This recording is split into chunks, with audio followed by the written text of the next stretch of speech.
All right, still early here. If you look outside the window, you can't see. It's about 5 a.m.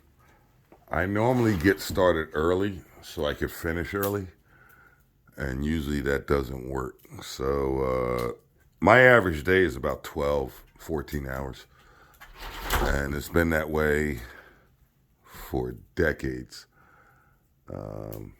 It's just the way I'm wired, I guess. And there's a picture outside. It's still dark, but we're about an hour and a half away from dusk, dawn rather.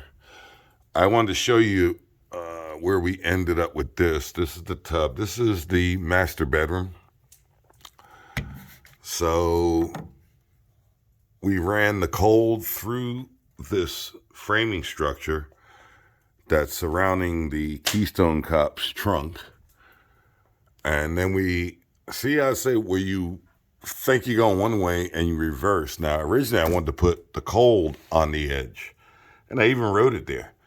But then after I started going, it made sense to put the cold through here because the water closet is in line with the floor plate upstairs for the studs. And it lined up with this box down here. I didn't know that was going to happen. So look at that. Cold on edge, wound up reversing it.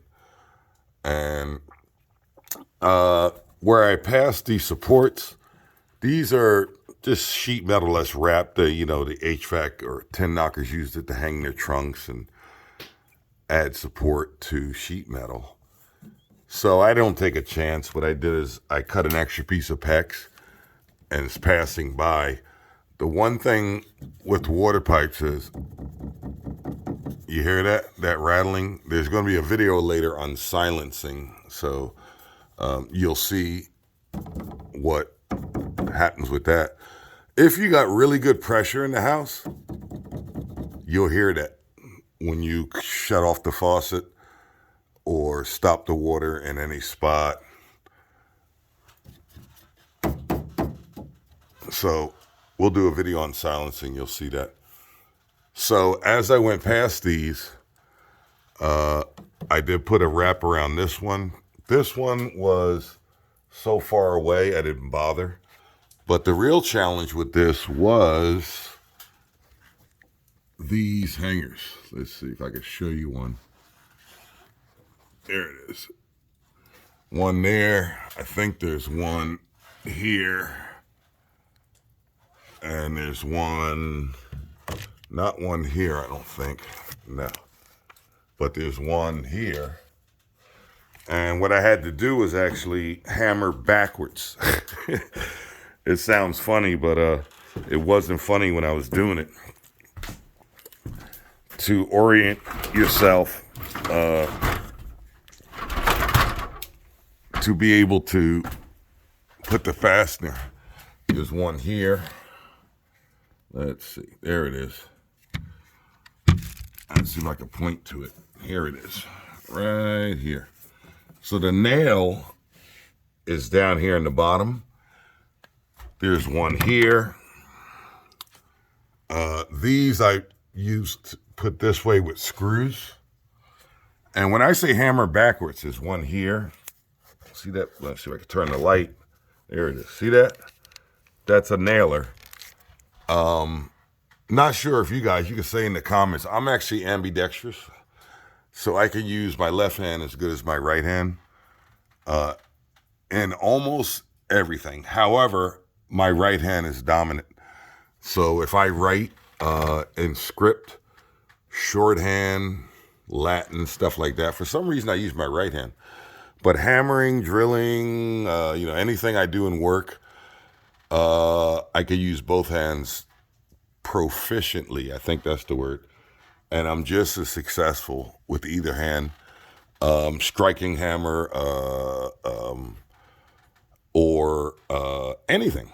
And I used to, when I was younger, my job was to take like a 30 or 40 pound sledgehammer and break concrete. So imagine doing that all day. Or one of my things I used to do is run a jackhammer. And pneumatic jackhammer. There are two of them, and I'm getting off subject, but I'm trying to make a point about being ambidextrous. There's a 90 pound, I think, and 125. If you ever ran one of those, that 125, when you get that sucker down in concrete and it gets stuck, after about 4 hours into the day, your arms feel like lead, and you'll get home at night and it feels like someone beat your hands up with a bat.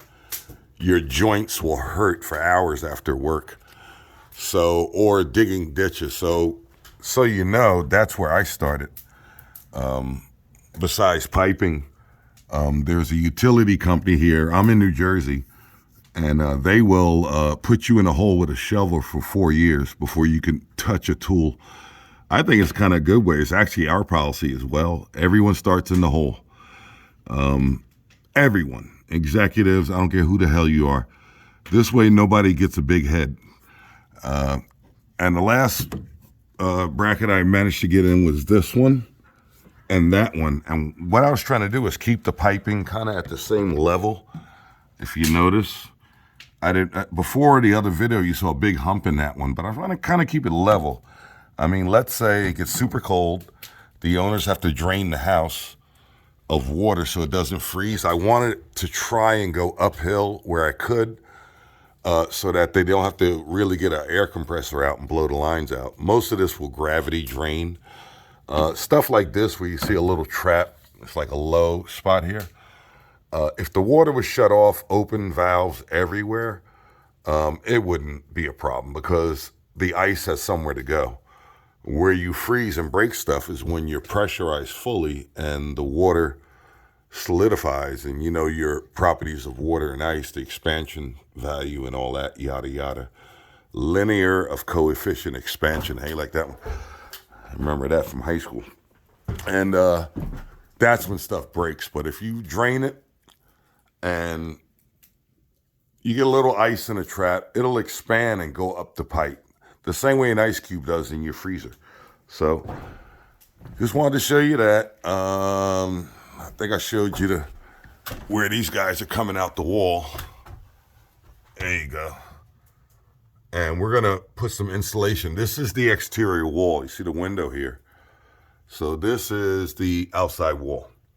Even though this joint has literally 1 3/4 wood sheathing and a damn near 1.5 inches of concrete, we still don't break our rules. Exterior wall, insulate the pipe, insulate the wall. The same way you see over there in the distance that we did for the kitchen, that's rigid board insulation, like styrofoam. Like I was saying before, get that R value up as high as you can. We had a situation here back, if you saw on the news, where the East Coast dropped, and we went from about 58 degrees down to 7 in a matter of, oh my gosh, it took, in a matter of about 3 to 4 hours, it dropped 50 degrees. That is a steep drop. I mean, that's something that you wouldn't see in Alaska because it's already cold up there. But for this climate, for this area, this region that we're in, that was a fast drop. But it happens often. Very common for the Atlantic coast. So, all right. See you on the next one.